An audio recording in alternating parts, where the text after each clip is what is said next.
ஒரு பெரிய பணக்காரர் தன்னோட மனைவியோட வெளியில் போயிட்டு காரில் வராரு. இந்த கேட்டு பூட்டி கிடக்குது.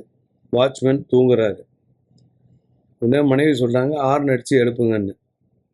இல்லை, வேண்டாம், அவர் பக்கத்தில் சாவி இருக்குது, அந்த சாவி மட்டும் எடுத்து திறந்து நீ மட்டும் உள்ளே போ, நான் கொஞ்ச நேரம் கழிச்சு வரேன்னாரு. அவனுக்கு தண்டனை கொடுத்துட்டு வரேன்னாரு.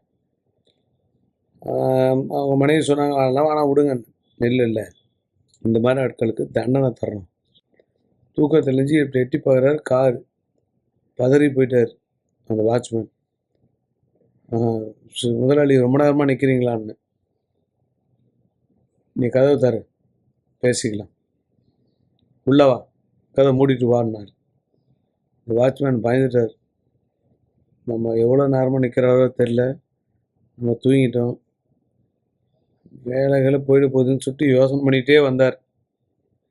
இப்போ அந்த பணக்காரர் சொன்னாராம், இது பாருப்பா, தூங்குனது பெரும் குற்றம் அப்படிலாம் கிடையாது. தூங்குன்றது ஒரு வரம், எல்லாருக்கும் கிடைக்காது.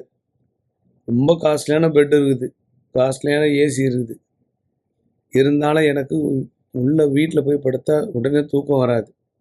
புரண்டு படுத்து விடிய காலம் 4 மணிக்கு தான் தூங்குறேன். 2-3 மணி நேரம் தான் தூக்கம். ஆனால் நீ எதுவுமே இல்லை, காற்று இல்லை, ஏசி இல்லை, ஒன்றும் இல்லை, ஒரு சேரில் உட்காந்து தூங்கினேன், எப்படி இந்த டயர்டு வருது அப்படின்னாரு. அதுக்கு அவன் சொன்னான் வாட்ச்மேன், ஐயா, காலையில் எழுந்திரிச்சு தண்ணி போடுவேன், டேங்க்கில் போய் தண்ணி இருக்கான்னு மாடியில் போய் பார்ப்பேன், அப்புறம் இறங்கி வருவேன், பின்னாடி யாரனா வர்றாங்களான்னு ரவுண்ட் அடிச்சுட்டு வருவேன், அதுக்கப்புறம் தோட்டத்துக்கு தண்ணிலாம் போடுவேன். இப்படியே போடும்போது கொஞ்சம் டயர்டாகிடும், சும்மா அப்படி உட்காந்து சில நேரத்தில் தூக்கம் வந்துடும் ஐயான்னா. உடனே நீ இன்னும் எத்தனை வருஷம் வாட்ச்மேனாக வேலை பார்ப்பேன்?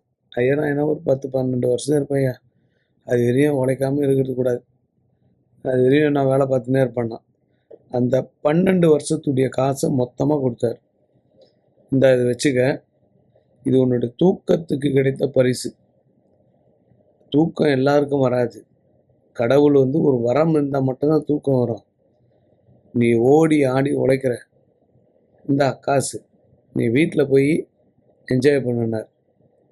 அவங்க மனைவி சொன்னாங்க, என்னங்க பைத்தியகாரத்தனமாக இருக்குது, வேலையில் தூங்குறவனுக்கு காசு கொடுக்குறீங்கன்னு.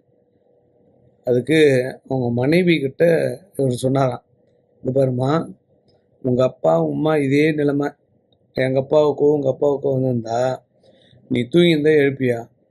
இல்லை, எழுப்ப மாட்டேன், அதை தான் நான் செஞ்சேன்.